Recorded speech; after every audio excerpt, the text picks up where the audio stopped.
صباح الخير. تفضل. يعني صباح الخير للجميع.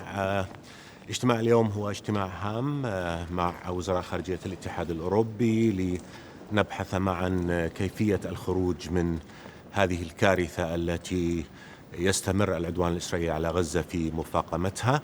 أولوياتنا واضحة: وقف فوري لإطلاق النار، جهد حقيقي لإدخال ما يكفي من مساعدات إنسانية كافية ومستدامة إلى جميع أنحاء قطاع غزة، والتأكيد على أن هذا العدوان لم يجلب إلا الدمار والخراب، لم يؤدي إلا إلى المزيد من الكراهية وانعدام الثقة بالعملية السلمية، وأن السبيل الوحيد من أجل تحقيق الأمن للجميع هو حل الدولتين الذي يجسد الدولة الفلسطينية المستقلة وعاصمتها القدس المحتلة على خطوط الرابع من حزيران 1967 لتعيش بأمن وسلام إلى جانب إسرائيل. اليوم هو اليوم 108 لهذا العدوان.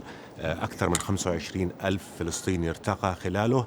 البنية التحتية لغزة دمرت، المستشفيات هوجمت، حتى المستشفى الميداني الأردني الذي أرسلناه للمساعدة في تقديم الخدمات الطبية للفلسطينيين أيضا هوجم من قبل إسرائيل يوم الأربعاء الماضي.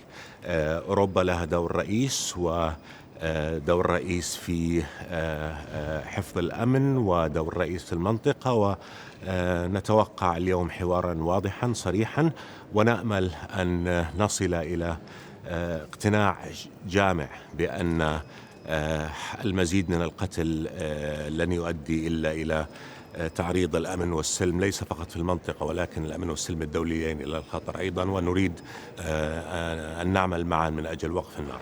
بالنسبة للإيرانيين الهجمات الإيرانية على إقليم الكردستان العراق قبل أسبوع، نحن المنطقة كلها تعاني الكثير من التوترات، وما نريده هو أن نعمل معا من أجل إنهاء كل هذه التوترات على أسس تضمن الأمن والسلام للجميع وتضمن احترام سيادة كل الدول.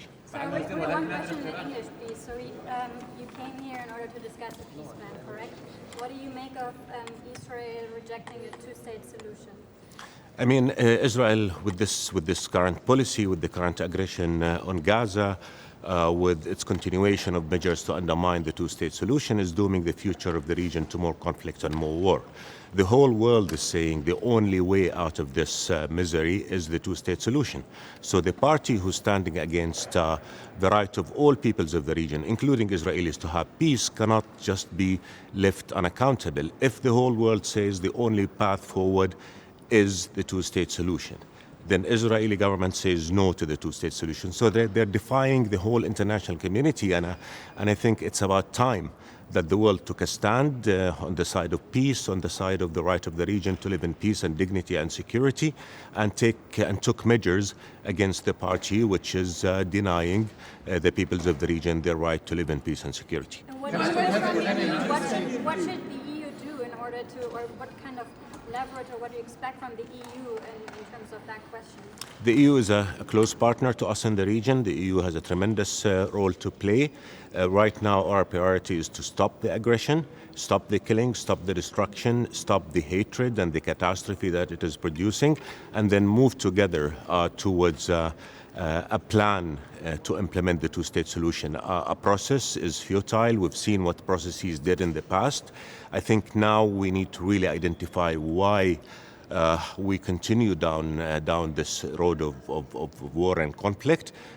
So we expect our colleagues in the EU to come out strongly on the side of peace, on the side of international law, on the side of justice, demand a ceasefire, work with us on allowing sufficient humanitarian supplies into Gaza, and then work with us on a plan that would deliver the peace that everybody in the region deserves. And the only path to this peace is the realization of the Palestinians' right to freedom and statehood on the national soil, so that a Palestinian state can live in peace and security with Israel. This war will not bring security to Israel. This war will not bring peace.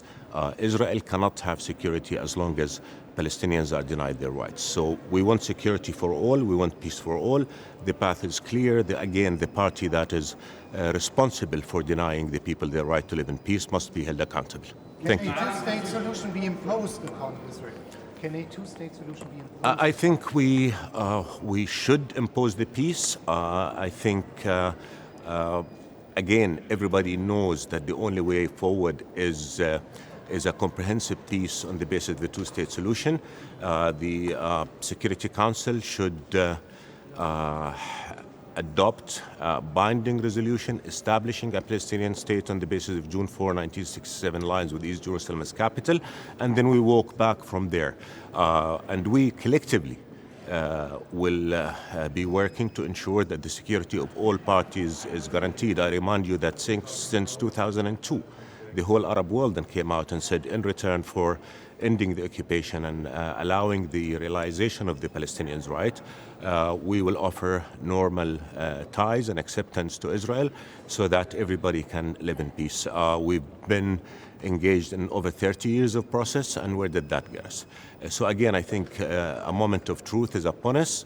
The whole world has to decide, do we allow a radical racist agenda to dictate the future, or do we all come together and say the path is clear, we want peace for everybody in the region, and the two-state solution is the only path, and we should go ahead and implement it and not allow this radical agenda to drag us into another 30 years of processes which have resulted in nothing but more war and destruction. Thank you. Just a quick follow-up, Thank you. please. One of the EU foreign ministers just said that the EU doesn't have a good reputation in the region. Would you agree with that statement? The EU is a close partner of the region. The EU have always worked with us.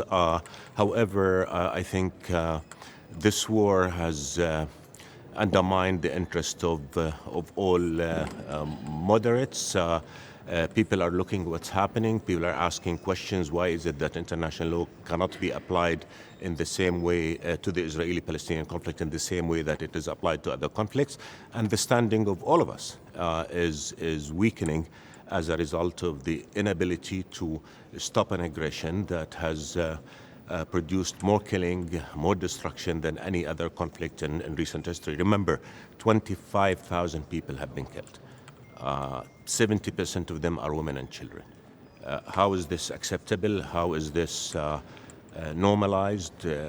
What can we say to people when they ask, why has the Security Council not demanded an end of this aggression? Why has the Security Council not demanded a ceasefire? And even on vital issues on which everybody agrees, like the allowance of the entry of sufficient aid. The Security Council took a resolution demanding that Israel allows the entry of sufficient humanitarian supplies to the West Bank, and Israel has done nothing to implement that. So we're facing a challenge to our common humanity, a challenge to international law. Thus far, we've failed that challenge, and consequences are there for everybody to see. Thank you so much. Will you be encouraging the European Union to use different methods to try and We're going to have a very open and frank conversation.